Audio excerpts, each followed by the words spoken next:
Who cares about religion? Thank you so much. Thank you so much.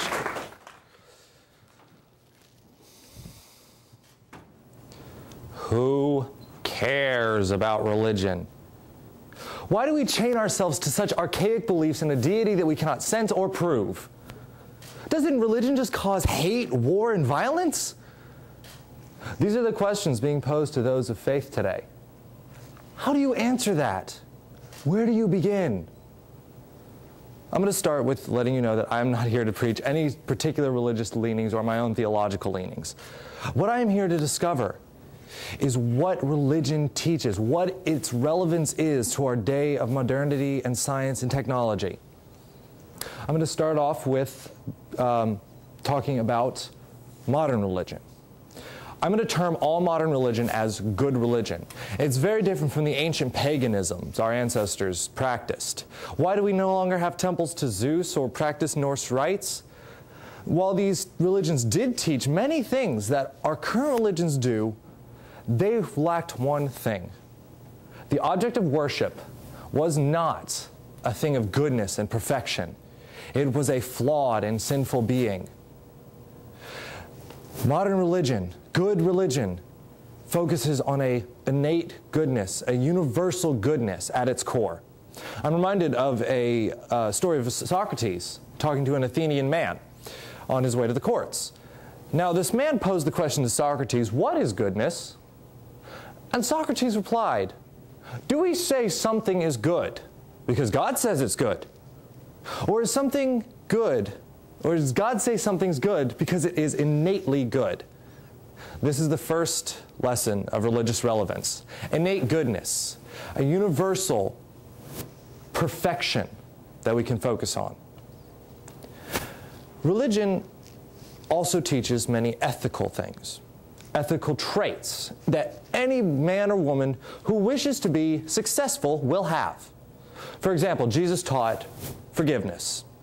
Forgiveness allows you to let go of any grudge or hate and free your energies for more beneficial activities. The Buddha taught compassion for all things. And compassion allows you to empathize with those in need, even those you consider an enemy. The Prophet Muhammad taught repentance. Repentance allows a person to rectify a past misdeed, and through that, turn his greatest weakness into his greatest strength. That is our second lesson on religious relevance, ethics. Thirdly, what can religion really teach us in our modern world today? Well, it's rather simple, really. Humanity is not the center of the universe. Humankind tends to be a little bit self-centered. Take, for example, the Egyptian pharaohs. Never is humankind more selfish than when they go, "I am God! Look upon my works and worship me, and you shall be spared." Yeah, it's a little selfish. This type of selfishness is what causes so much grievance. But when you realize that we are one people, we are all humanity, then through religion, you can realize, hey, we're in this together. That's our third lesson. Mohandas Gandhi, great man, great figure. Through adhering to his passive beliefs in his religion, was able to unify an entire nation. Through his belief of oneness, no matter what the religion, he was able to take a land that was once destroyed by religious strife and war and turn it into one of the most religiously tolerant nations in the entire world. Now, true, it can be said that some religions have teachings that people can turn into hate, cause war, destruction, and violence.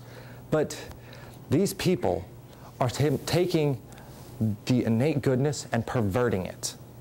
They are creating a perversion out of something so good that tarnishes religion and abandons goodness, only to make others subservient to themselves. I am God. Worship me, and you will be spared. So, who cares about religion? Society. Religion brings people together, regardless of if they're different religions.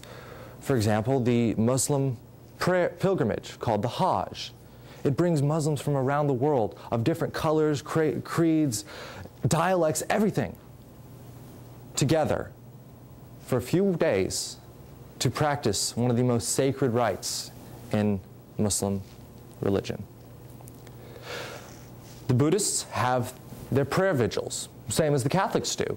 On certain days, either the Pope for Catholics or the Dalai Lama for Buddhists can call upon all Buddhists or Catholics in the nation to pray together at one time, bringing people from around the world together and unified.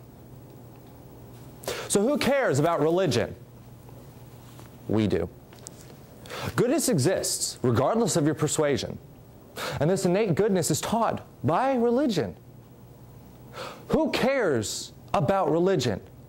Individuals. Who cares about religion? Society. Who cares about religion? Believers in the billions who follow their religious practices and make the world a better place for it. Through following these ethical traits of goodness, knowing that we worship an innate goodness and the idea of one people, we can forget the darkest hours of human history. It can penetrate a light of shining goodness through the worst things that have ever happened in human history. I leave you with a story from Plato's Cavern. If we focus upon the light, the shadows will fade away.